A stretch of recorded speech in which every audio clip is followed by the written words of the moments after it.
In years past, near the end of the year, I would do this video about the biggest purchase mistakes that I made that year. And I think I've graduated, I'm making less purchase mistakes, less purchases in general, and I thought I'd switch it up for you guys and talk about the biggest mistakes I made in my first year as a real estate agent. If you're new here, I got my real estate license in the beginning of March 2021, so I have been an agent for March, April, May, December, 10 months. So not even one full year yet. And in those 10 months, I have helped 17 people buy or sell homes. So I've learned a lot with all those 17 transactions. And today I'm gonna share that with you. So the number one first mistake that I made was not having my laptop on me at all times. So I work with Cyrus, who is kind of like my mentor. He's our team leader. And this was a big thing he said to me in the beginning. He was like, you need to have your laptop on you at all times. Like there have been times where I had to pull over while I was driving and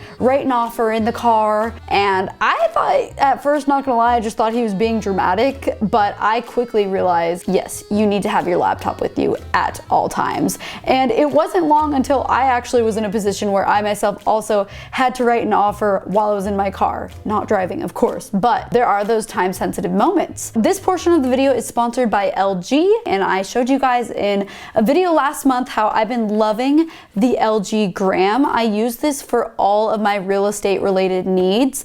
The new LG Gram, which I'll have linked below, actually comes with Windows 11 pre-installed in it. That's awesome because for my real estate software, at least, it's all through Windows. So it creates a really seamless experience for me to work on. It's made my workflow a lot quicker. I can manage my time better, get things done quicker, which is just important in general in real estate. It's lightweight, it's got a long battery. I hook up my phone's hotspot and I'll work on anything from anywhere. And the reason that you need your laptop on you at all times, like sometimes you really need to submit an offer ASAP, is because once you submit an offer, it expires at 9 p.m. Unless you specify you want, 2 days for them to review or whatever it is, it expires at 9 p.m. And let's say you go see a property with your client at noon and they decide they want to submit an offer. I'll call the listing agent and they might say something like, okay, my seller can review it at 4 p.m. if you can get it to me before 4 p.m. Otherwise, we're gonna have to wait until tomorrow. And so sometimes you have this time crunch where you're like, I need to drop everything, get this offer done, get it submitted, because you don't want to have to wait another day. Because if you wait another day, it leaves the door open for more buyers to go see that property before you have it locked in. And the longer you wait, it's just that opportunity cost, right? Like someone else could end up getting the house, someone else could want to bid for it, which drives up the price. So I take it super seriously. When someone knows they want something, I try and lock it in as soon as I can. I'll just seriously drop everything because it's really important, right, to get that done for them. Thanks again to LG for sponsoring this portion of the video. The second mistake, I think I've touched on this, so I'll keep it brief.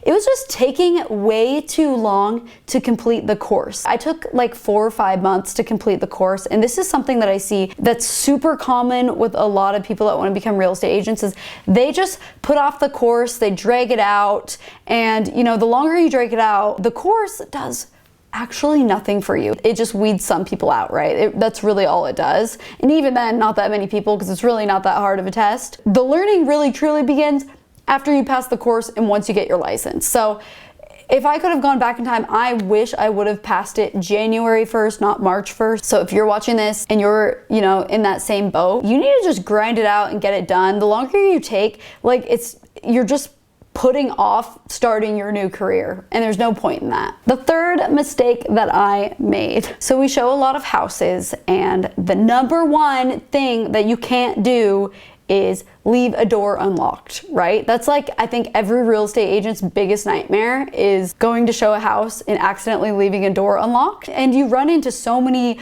weird types of doors.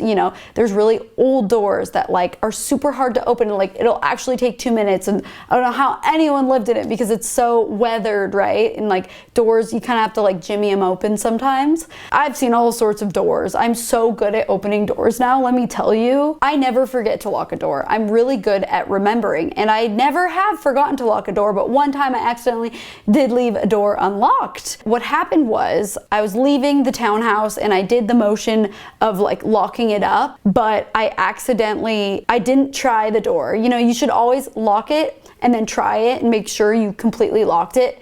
And I didn't do that. So, you know, I just thought I locked it, I left, and then later that day I got an email that was like, hey, did you accidentally leave the door unlocked? Because the person after you was afraid to go in because the door was unlocked. That's like a safety thing with real estate agents. You're not supposed to go in if the door was unlocked because you never know who could have gotten in. I have also experienced, it's more common than you would think, sellers, not to scare you, but there's probably been 4 or 5 different times where I've gone in houses and the door was unlocked. Or like the back door was unlocked, like things weren't totally secured how they were supposed to be. So it happens more than you think. So I learned my lesson that time, always try the door like a million times. But yeah, one time I accidentally did leave a door unlocked. And luckily, you know, nothing happened. I saw on the schedule there were so many people viewing that property that day too. That was probably another reason why I was being like kind of chill about it. But ultimately, that was a mistake that I made. Mistake number 4 is time management. I'm the kind of person that if I don't have a huge block of time to do something, I don't want to even get started at all. And that became a big issue for me when I would wake up in the morning and I'd have nothing on my schedule. So I'd be like, okay, cool, I could edit a video today, I could film a video today. And then out of nowhere, someone would be like, hey, can I go see this at 1 p.m.?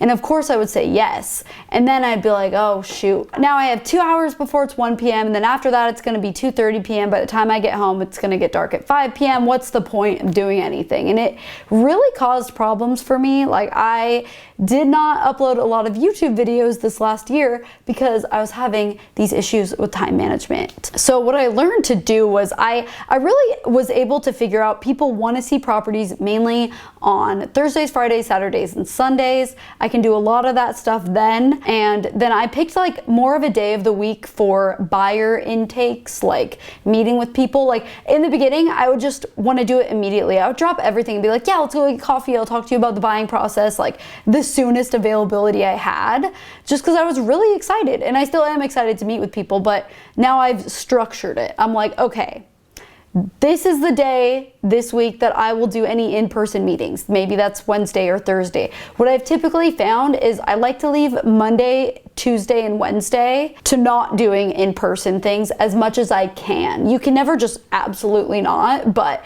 as much as I can, I jam pack all the other days so that Monday, Tuesday, Wednesday, I at least know that I'm gonna have my time where I can work on YouTube. In this next year, I'm gonna be uploading a lot more. I just needed to be real with myself, right? Like, and I think at first, you know, I really thought I was gonna be able to juggle it all. And that was a big mistake for me to think that. It was also very naive to think that, you know, I could just do it all like that because I got burnt out super quick. And then I just didn't upload YouTube videos for so long, and I hate that. I hate that so much. Mistake number 5 is one I think a lot of people make, and it is leaving only the estimated amount of time it's gonna take to get somewhere as the time you're giving yourself to get there. So, you know, if you're running out the door and it says it's gonna take you 40 minutes to get somewhere, don't leave 40 minutes before. You're supposed to leave 45 minutes before, right? Give yourself that extra 5 minutes and it's gonna relieve so much stress. Well, I like that 5-minute rule, but I learned in real estate, it's a lot better for me at least to give myself at least 20 minutes. There was this one time I was running out the door to go pick up a client. I run out to my car and a bird had pooped on the passenger side window, and it was like so large and offensive. I couldn't even believe it. And I unfortunately did not have time to go clean it up. I had to go get my client because I didn't leave myself extra time. I'm not someone that gets like easily embarrassed by stuff like that, but I definitely was a little bit embarrassed because she was sitting in the passenger seat, right? And I'm like, oh, look at that house. And she's like looking out the window covered in bird poop. It was not good. And if I would have had 20 minutes, I could have stopped by like a gas station and just, you know, scraped it off or something, gotten a car wash. And just the other day, I left somewhere 20 minutes early and I ended up only getting there 5 minutes early. It was that time of day where traffic was just starting to rise. And using, you know, oh, I was looking for parking, or oh, there was traffic, it's such a lame excuse for being late. You know, it's like everyone knows when there's gonna be traffic or when there's parking, and it's just, you know, don't get me wrong, we're all humans. It's fine to be a little bit late. I don't mind when people are a little bit late.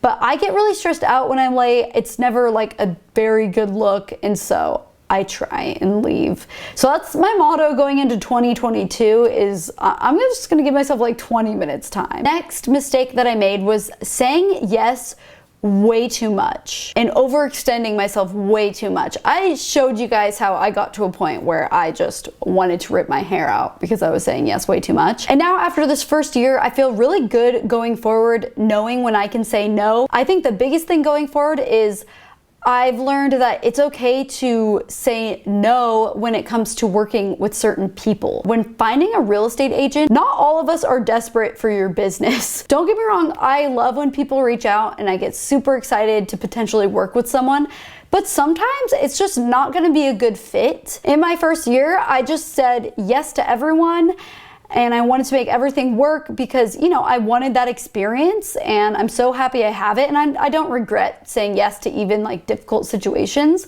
But now I know I don't need to put myself in every single situation that's not going to be the best for me, and sometimes I can say no. The next mistake that I made was letting buyer clients that are searching for a home, allowing them to bring friends or family members that are not financially tied to the transaction. They're not going to be living in the house, nothing like that, come out on the first house hunting outing. Okay. This is something that Cyrus was really adamant about, and he was always like, no, it's really best if you go on your own. And at first I didn't really understand. I was like, but you know, it's nice to have that support of your friends and family. But once I became an agent and I started showing people around, and at first I let people do that, I quickly realized how actually problematic that can be for a buyer. Don't get me wrong, I think it's really important to have your friends and family's support in such a big purchase, and I'm not saying that you can't ever show them, and I'm not saying that you should go by yourself because, you know, then you're stupidly making a purchase, like nothing like that at all. But what I realized is in the situations where people had a friend or family come with them, especially on the first outing, their first time going to see houses, you know, I would see how they would light up and get excited about a house, and their friend would be like, oh, this house sucks. I don't like it for this reason and this reason. And, you know, your friend isn't the one buying the house. Your friend is gonna have like a totally different idea of their perfect dream home, and aesthetically, location-wise, lifestyle-wise, all those things. And just because it's actually just crazy to me how people can be that self-centered when going to go with their friends to go see houses. Like, it's not their decision at all, right? So, and then it makes the whole tour feel like a total waste of time because we just don't make any ground, right? Like, a big part of the first time you go out to look at houses, I think it's more of an emotional experience, you know, figuring out like if this is something you really want to do, first of all, and then kind of like how you feel. It's all about the feeling the first time you go out, the feeling in each home. And you can't feel it for yourself if you have someone else breathing down your neck with all of their opinions. And so I do really now believe also it is best to just take someone out on their own first. You know, once you start to know a little more what you like and you feel confident in that, maybe it's more appropriate to have a friend or family member come with, or if it's a second time seeing something, like I'm all about having people, you know, your family come see it and approve of it and all that stuff. But the first time you go see a property, you really, I think, should do it on your own. And the last mistake that I made in my real estate journey so far was being too friendly with clients. This was an approach I thought was going to be great because for the most part, everyone that reaches out, I really like them. I love people and I like to find a way to be someone's friend. I think at first I was a little too buddy-buddy with people, and I thought if, you know, I talked a little more casually at times that it would make people just feel comfortable throughout the process. But what I found is what that actually did was it kind of felt like when a teacher befriends a student and then is like, oh shoot, this isn't good because now, you know, the student's not like listening to me when they need to be doing these things. I made a new rule with myself, you know, as much as I want to be friends with a lot of my clients, I'm not gonna ask them to hang out or anything like that until after we're closed on the deal. While we're in that working relationship, I wanna keep it a working relationship. I don't wanna blur any lines there. And then after you've closed on your house, then sure, we can hang out, we can go to happy hour, we can do all those things, which I've done with a lot of my clients after the fact, and they become my friends, and it's so fun. So that is it for the mistakes that I made in my first year in real estate. I think a lot of it just had to do with finding what's gonna work for me. There wasn't a ton of major dramatic mistakes, right? Like I didn't cause someone to lose a house or their earnest money. There's nothing crazy like that, thankfully. Thank you guys for watching this video. If you are interested in buying or selling your home in the Seattle, Bellevue, Greater Seattle region, you can reach out to me in the email below, and I'd be happy to set up a time to meet with you and figure out if it is a good fit, and I'll see you guys next time.